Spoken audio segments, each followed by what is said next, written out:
انشاءاللہ تعالیٰ اگلے الیکشن میں وہ سندھ کے دیہی علاقوں میں بھی آئے گی. یہ چند جاگیردار جن کے سر پہ آپ ابھی بھی سندھ کی حکومت کر رہے ہیں, انہیں ڈرا دھمکا کے اور لالچ دے کے کچھ کو, یہ سلسلہ زیادہ دیر نہیں چلے گا. کفر کا نظام چل سکتا ہے, ظلم کا نظام نہیں چل سکتا. اور آج کل ایک نئی تشریح بھی نکلی ہوئی ہے. کہتے ہیں کہ جی کسی جگہ پہ میں نے دیکھا ان دونوں پارٹیوں کے لوگ بیٹھ کے کہتے ہیں کہ ٹھیک ہے تھوڑی کرپشن ہوتی ہے, کام شام بھی نکلتا رہتا ہے. میں آپ سے کہتا ہوں کہ اگر کرپشن کے سر پہ ڈیولپمنٹ ہوتی, اگر کرپشن کے سر پہ ہوتی تو یہ اس وقت کیلیفورنیا سے بھی آگے نکل گیا ہوتا. اگر کوئی دیکھنا چاہتا ہے کہ کرپشن سے کیا تباہی پھرتی ہے پوری دنیا میں, تو مستقبل کو قربان کر دیا گیا جب حکمران جو آتے ہیں وہ کرپٹ ہوتے ہیں. اور اس کی آج زندہ مثال کرپٹ جو سندھ ہے. سندھ کی حالت دیکھ کے یہ ڈیبیٹ دفن ہو جانی چاہیے کہ کرپشن سے کوئی فرق نہیں پڑتا لوگوں کی زندگیوں سے. لوگوں کی زندگیاں اجڑ گئی ہیں آج اس کے اندر. چیف جسٹس آف پاکستان نے کہا ہے کہ سندھ کی حکومت جو ہے وہ کوئی باہر سے بیٹھا ہے شخص, کوئی یعقوب میمن کے کون ہے وہ کر رہا ہے, یونس میمن کر رہا ہے, اور سندھ میں کوئی نظام نہیں ہے. یہ تو ہم سب کو پتہ ہے, ہم سب کو پتہ ہے, مجھے بھی پتہ ہے, آپ کو بھی پتہ ہے اسپیکر صاحب, اور یہ جو لوگ بیٹھے ہیں سندھ سے آئے ہیں ان کو بھی پتہ ہے جو چلے گئے ہیں. جناب اسپیکر, سٹیل مل کی بات کی گئی تو میں ان کو یاد دلانا چاہوں گا کہ 1990 میں جب آپ آئے تھے تو سلمان فاروقی کا سکینڈل تھا, جس کے بعد پیسے بھی واپس دیے گئے پلی بارگین میں. 2008 میں جب آپ آئے تو ریاض لالجی کا سکینڈل تھا, اور اربوں روپے منافع والی سٹیل مل جس کے اکاؤنٹ میں 7 ارب روپے پڑے تھے. جب آپ چلے گئے تھے تو وہ اربوں روپے کے خسارے میں تھی اور اکاؤنٹ میں 1 پیسہ نہیں تھا. اور انہوں نے کہا تم نے سٹیل مل بند کر دی ہے. سٹیل مل ہم نے نہیں بند کی, سٹیل مل مسلم لیگ نون نے 2015 میں بند کی تھی. انہوں نے جب یہ تقریر کرتے تھے تو بیچ میں کبھی بولتے تھے انگریزی میں کبھی اردو میں, پتہ لگ جاتا تھا کہ کون سی بات کس کو انگریزی میں سمجھانی ہے کس کو اردو میں. انہوں نے ایک بات کی کہ ہم افغانستان میں بیسس کسی کو نہیں دیں گے, ہم یہ کریں گے, ہم کسی کو استعمال نہیں ہونے دیں گے. یہ بات انہوں نے انگریزی میں نہیں کی, یہ انہوں نے اردو میں کی ہے. یہ انہوں نے اردو میں کی ہے بات. یہ وہ پارٹی ہے جو کہتی تھی کہ ڈرون حملے کری جاؤ ہم مذمت کری جائیں گے, اور تم تو امریکہ کو کہتی تھی کہ ڈرون حملے کری جاؤ ہم مذمت کری جائیں گے, لوگ مرتے ہیں تو مر جائیں, ہمیں کوئی پرواہ نہیں ہے. اور آج یہاں آ کے ان کو وہ یہ والا جو سیکشن تھا نا کہ ہم اپنا افغانستان میں جنگ کا حصہ نہیں بنیں گے, دہشت گردی کے خلاف نہیں بنیں گے, سارا کچھ کریں گے. اس لبرل جماعت نے کہ جو قائد تھے انہوں نے یہ والا حصہ انگریزی میں نہیں کہا, یہ والا انہوں نے اردو میں. تو ناظرین کرام, آپ نے دیکھا جی پی ٹی آئی کے حماد اظہر نے شہباز شریف اور بلاول بھٹو کی طبیعت ایسی صاف کی کہ دونوں دم دبا کے اسمبلی سے بھاگ نکلے. ان دونوں کے اندر اتنی ہمت نہیں ہے کہ وہ سچ کو سنیں. واضح کرتے چلو ناظرین اکرام کہ پاکستان کا جو مین سٹریم میڈیا ہے وہاں پر بھی اپنی پسند کی سٹوریاں چلواتے ہیں اور پسند کی سٹوریاں سنتے ہیں. وہاں پہ آپ کو کوئی کام کی بات سننے کو نہیں ملے گی, صرف انہی کی تعریفیں دیکھنے کو ملیں گی. اور اس کے بدلے میں پاکستان کا وہ مین سٹریم کرپٹ میڈیا حکمرانوں سے اربوں خربوں کے اشتہارات لیتا ہے اور وہ سچ نہیں بیان کرتا. ناظرین اکرام, ان حکمرانوں کے اندر اتنی ہمت ہی نہیں ہے کہ وہ سچ کو برداشت کر سکیں. اور یہ جو کچھ بھی حماد اظہر نے بتایا ہے یہ اس میں بالکل حقیقت نظر آ رہی ہے کہ جس طرح سے یہ لوگ سندھ میں انہوں نے ترقی کی ہے وہ ساری دنیا جانتی ہے کہ سندھ میں کسی قسم کا کوئی نظام نہیں ہے. سندھ میں جو ہے فرزند زرداری جو کہتا ہے وہ ہوتا ہے. میرے دیش سے نکل جاؤ امریکیوں, میرے دیش سے نکل جاؤ فرانس والوں, میرے دیش کا سونا میری عوام کے اوپر خرچ ہوگا. اب وہ دن گئے جب تم نے میرے دیش کے حکمرانوں کو خرید کر میرے دیش کا سونا اپنے ملک میں لے جا کر خود تم امیر ہو گئے اور میرے دیش کے باسیوں کو غریب خانے میں دھکیل دیا. ناظرین, یہ اس افریقی حکمران کے یہ الفاظ ہیں جس نے نہ صرف افریقہ میں بلکہ پوری دنیا میں دھوم مچا دی ہے اور مغرب کی نیندیں حرام کر دی ہیں. جی ہاں, میں بات کر رہا ہوں افریقی ملک برکینا فیسو کے حکمران ابراہیم ٹراورے کی, جس نے امریکیوں کو دھمکی لگا کر امریکیوں اور فرانسیوں کو اپنے ملک سے بے دخل کر دیا اور ان کو چیتاونی دے دی ہے کہ دوبارہ سے میرے ملک کی سونے کی طرف آنکھ اٹھا کر نہیں دیکھنا ورنہ آپ کی آنکھ نکال دی جائے گی.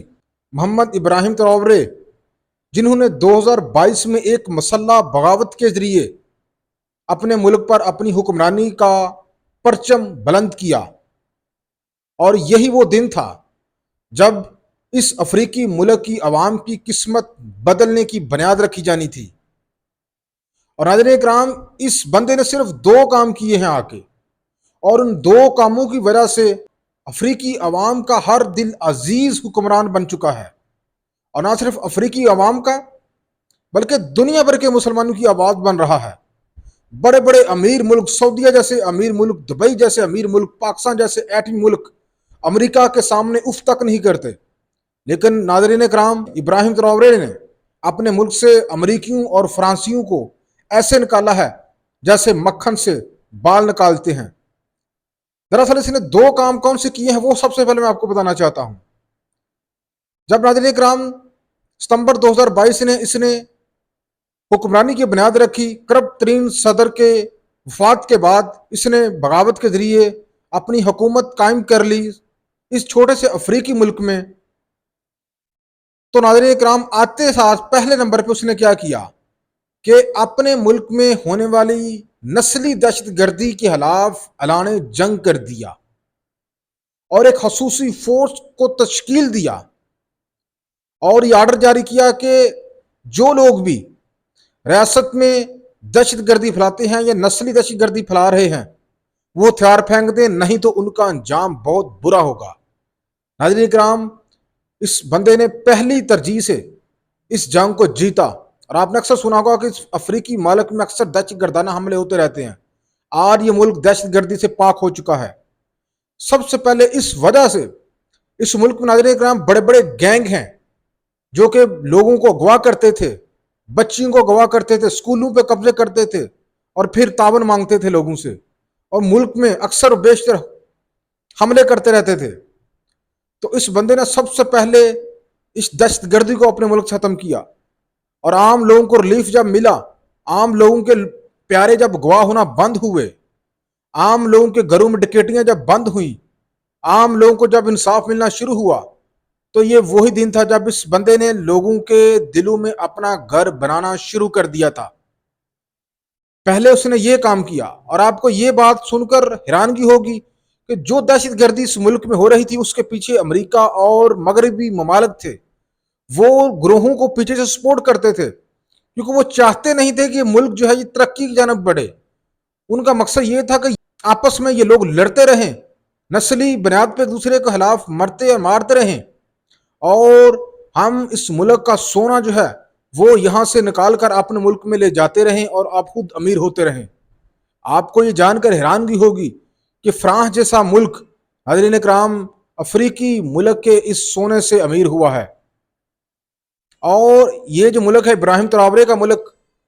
اس کی کم و بیش 80% جو اکانومی ہے وہ سونے کی بیسڈ ہے۔ اسی وجہ سے ناظرین اکرام مغرب کی جو نظریں تھی وہ اس ملک کے اوپر تھی، اور اس کے حکمران کرپٹ تھے پاکستان کی طرح، اور ان حکمرانوں کو معمولی سا وہ حصہ دیتے تھے اور باقی سارا سونا وہ اپنے ملک لے جاتے تھے، اور یہی ابراہیم تراورے کو جو ہے اندر ہی اندر سے کھایا جا رہا تھا۔ پھر اس نے فیصلہ کر لیا کہ میں اپنے ملک میں بغاوت کروں گا، یہ ایک فوجی کمانڈر ہے، اس نے بغاوت کر کے حکمرانی کی بنیاد رکھی۔ دوسرا کام ناظرین کرام اس بندے نے یہ کیا کہ پہلے اپنے ملک سے دہشت گردی ختم کی، اور اس کے بعد اس نے غیر ملکی کمپنی کو جن کا تعلق امریکہ اور مغرب سے تھا، فرانس سے تھا، ان کے لائسنس منسوخ کیے، اور جتنی بھی گولڈ مائننگ سائٹس تھیں ان کا کنٹرول حکومت کے ہاتھ میں دے دیا، اور فرانس اور امریکی کمپنی کی چھٹی کروا دی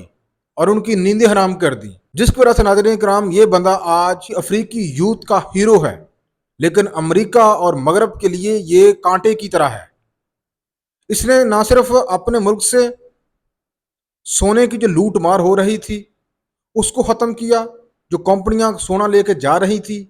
ان کا لائسنس ختم کیا، ان کی چھٹی کروائی، بلکہ اپنے ملک کے جو تعلقات ہیں وہ رشیا تک سپینڈ کیے، اور رشیا کو اپنے ملک میں جو ہے وسیع تر انویسٹمنٹ کرنے کی دعوت دی اور ان کے ساتھ معاہدے کیے، جبکہ جو گولڈ ہے اس کا کنٹرول خود لے لیا اور خود اس کو مائن کرنے کا اس نے فیصلہ کیا، جس کا اس نے اعلان کیا کہ 17% اپنی آرمی کو دیا جائے گا اور باقی افریقی لوگوں کی فلاح و بہبود کے لیے خرچ کیا جائے گا۔ تو یہی وجہ سے ناظرین کرام کہ ابراہیم تراورے آج نہ صرف اس چھوٹے سے افریقی ملک کے باسیوں کے لیے ایک معجزے سے کم نہیں، بلکہ پوری دنیا کے مسلمانوں کے لیے امید کا محور بنتا جا رہے ہیں، اور پوری دنیا میں ناظرین کرام ابراہیم تراورے کے فیننگ میں اضافہ ہوتا جا رہا ہے،